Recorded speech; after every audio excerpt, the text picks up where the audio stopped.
Donc dans ma dernière anecdote, je vous parlais de mon cours de danse où je prenais grand soin que personne ne découvre le fait que j'ai un volumateur capillaire.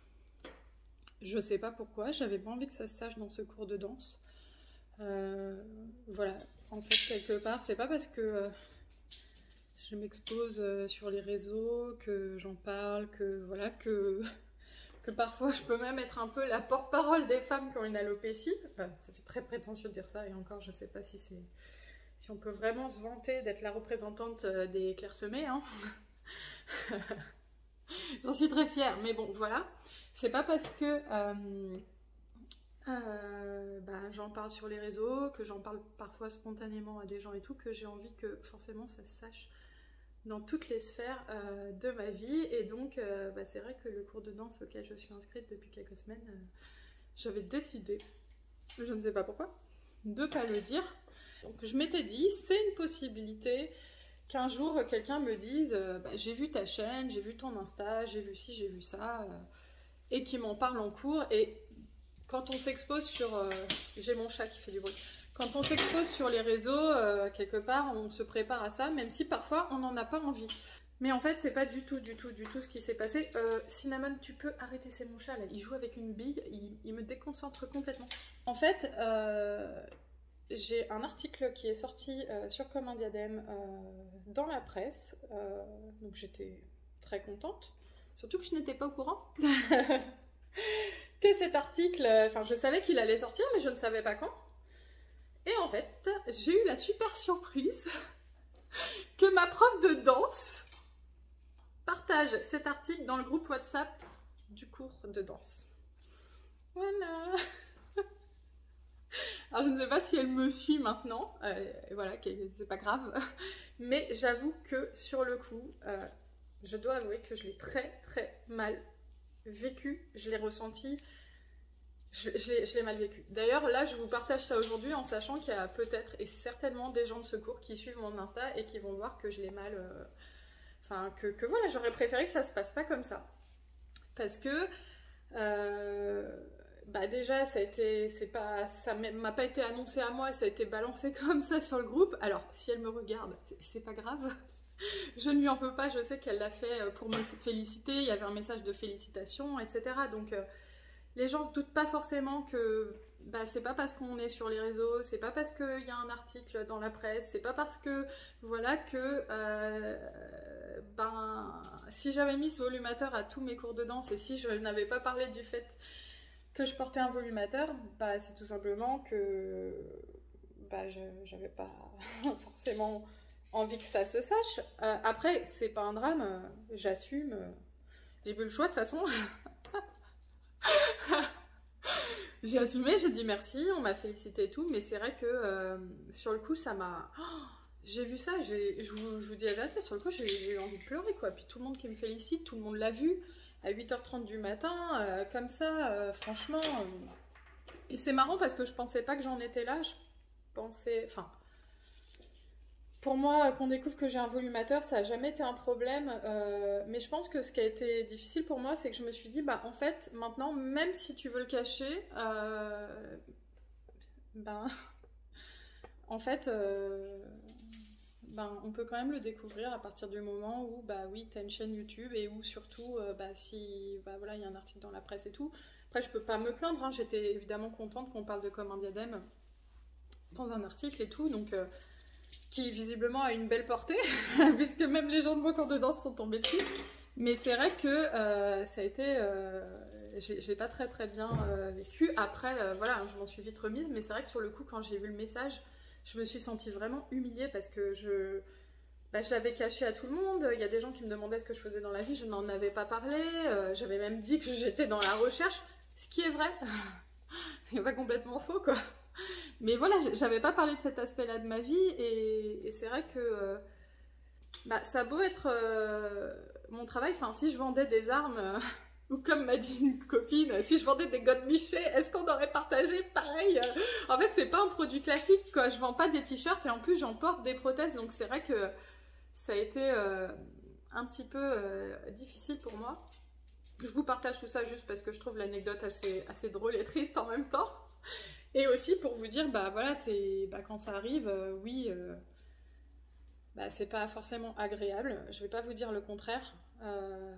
Tout le monde maintenant dans ce cours de danse sait que j'ai une prothèse capillaire et qu'en fait en tout. Et c'est ça le pire, c'est de se dire que ils vont s'imaginer que je suis entre guillemets pire que ce que je suis, et en même temps je vais me dire, même si j'étais complètement chauve, c'est pareil, ou ce serait le drame, mais je veux dire, qu'est-ce qu'ils vont imaginer sous ma prothèse en fait, parce qu'ils vont pas forcément aller voir sur les réseaux. Puis il y a aussi ce truc que maintenant, si je partage un truc sur les réseaux, ben, les gens du cours de danse y ont accès, ce qui n'est pas un problème en soi. D'ailleurs, je suis sûre qu'il y en a qui regarderont ce réel. Je vous passe le coucou au passage, parce que j'ai vu des abonnements. Mais en fait, c'est juste ça, c'est que... En fait, c'est tout le paradoxe, c'est que ça a beau être une activité professionnelle, ça a beau être des réseaux sociaux qui sont publics et tout, ben... C'est un paradoxe, mais ça reste des choses qui sont aussi très personnelles parfois que je partage. Notamment le fait que je porte une prothèse capillaire. Alors, j'en suis fière, il n'y a aucun problème à ce niveau-là et tout. Mais en tout cas, je pense que pour les gens qui n'ont pas d'alopécie, qui ont des proches atteints d'alopécie ou qui connaissent des gens qui portent des prothèses, que ce soit dentaires ou autres, il faut laisser les gens annoncer ça eux-mêmes, en fait. Quelle que soit l'impression qu'on a, qu'elle accepte et que c'est facile pour elle et que elle passe, là pour le coup c'était dans la presse, mais j'ai déjà même eu une fois un passage télé et c'est... Voilà, c'était une sphère où j'avais pas forcément envie que ça se sache. Je savais qu'un jour c'était possible que ça arrive, mais j'aurais aimé que ça se passe autrement. Maintenant je sais qu'elle l'a fait en toute bienveillance. Il n'y a pas de problème avec ça, elle m'a félicité, tout le monde m'a félicité, tout le monde m'a dit bravo, tout ça, donc voilà, ça m'a fait plaisir aussi. Mais voilà. Heureusement finalement que c'était pas en vrai devant tout le monde avec une annonce au micro, ça aurait été pire. Et je pense que là tout le monde aurait vu que j'étais un peu gênée de la situation, mais c'est vrai que ce genre de choses, j'aime bien le dire moi-même et décider. Et là je l'ai pas décidé. Après, il n'y a pas mort d'homme, il n'y a pas mort de femme clairsemée. Et en plus, j'appréhende un peu le prochain cours. Ben, je vous ferai une prochaine session d'anecdotes parce que je vais y aller et en fait, c'est ça, ils vont tous canner mon crâne, quoi. C'est obligé. Ils vont tous se dire « Ah, mais elle a des faux cheveux. » Des faux cheveux naturels. Rémi. Mais en fait, je sais que je vais avoir un instant de scannage, quoi. Et je voulais éviter ça, justement. C'est aussi pour ça que j'en avais pas parlé. Je voulais pas forcément... J'avais pas envie de me sentir être la bête de foire, ou tout simplement, je n'avais pas envie d'être dans cet endroit-là, la fille qui a une alopécie, et la fille qui parle d'alopécie, et la fille qui a une prothèse. Je veux dire, est-ce que j'ai encore des sphères dans ma vie où j'ai le droit de ne pas être ça? Il n'y a pas de problème avec ça, je l'ai choisi, mais est-ce que j'ai droit de ne pas être la fille qui a une prothèse, la fille qui a une alopécie? Bon, bah visiblement, non. Morale de l'histoire. S'il y a une morale dans cette histoire, ou leçon de cette histoire, tu es célèbre. Je rigole. C'est une blague. Non, leçon de cette histoire, c'est... ben, c'est pas grave, on surmonte et ça aide à assumer plus. Et chaque truc comme ça qui est un peu difficile et délicat à vivre, bah, nous rend ensuite plus forts. Et je veux dire, ça a été compliqué sur le coup, mais voilà, j'ai encaissé le truc et c'est tout. Et maintenant, je vais affronter le cours de danse, y aller avec tout le monde qui va me parler de ça, et il n'y a pas de problème. Et peut-être aussi que le positif, c'est que ça me permettra, moi qui suis assez timide et réservée, d'avoir plus facilement des contacts avec les gens, parce que peut-être que les gens vont venir m'en parler, et il n'y a aucun problème avec ça, et ça sera un plaisir d'en parler.